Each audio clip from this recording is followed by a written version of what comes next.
मैले पहिले माछा मार्थेँ, नदी नै मेरो आमा थिइन्।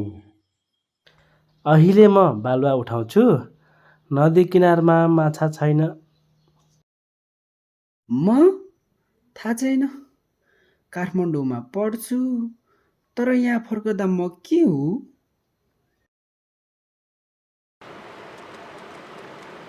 इन्द्रावती कसैका लागि इन्द्रावती एउटा नदी मात्र होला,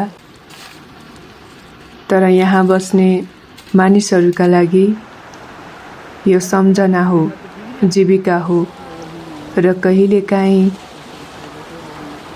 शोक पनि। मेरो नाम सरिता बोगटी हो। म सामुदायिक कामका लागि दुर्गम गाउँहरूमा पुग्छु। माझी बस्तीमा आएपछि मैले बुझेँ, यी मानिसहरू नदीसँग बाँचेका मात्र होइनन्, नदी नै उनीहरूको पहिचान थियो। नदीकै काखमा बाँचेका यी माझीहरू, पानी बिना यिनीहरू को हुन्?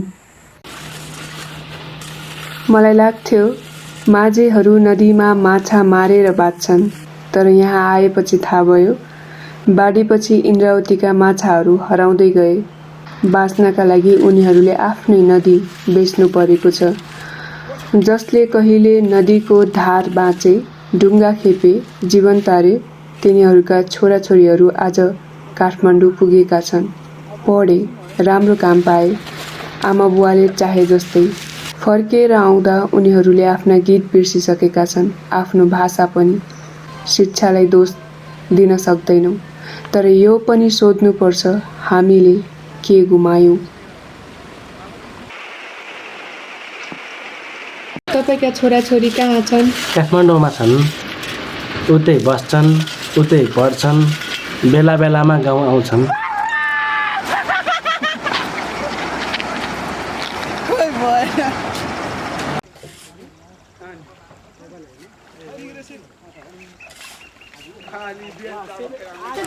थाकिसक्नुभयो क्या?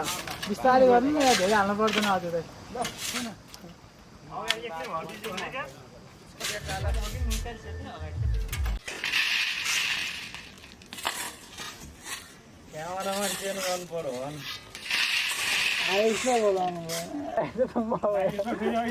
त्यो दिन मैले क्यामेरा रोकेँ। म उनीहरूसँगै नदी किनारामा उभिएँ, काम गरेँ, किनभने कहिलेकाहीँ रेकर्ड गर्नुभन्दा त्यहाँ हुनु बढी जरुरी हुन्छ। साँची मात्र होइन, साथी हुनु।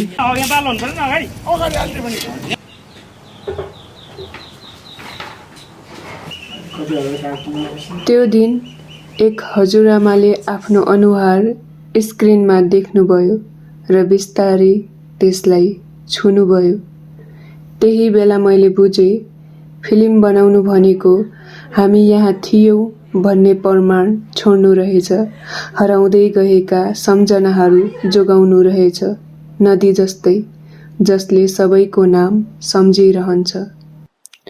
मलाई थाहा छैन 10 वर्षपछि यो गाउँ यही रहन्छ कि रहँदैन, तर नदीलाई थाहा हुनेछ, हामी यहाँ थियौँ। मायाकै झल्काले जुरे भन्सार मायामा भुलेको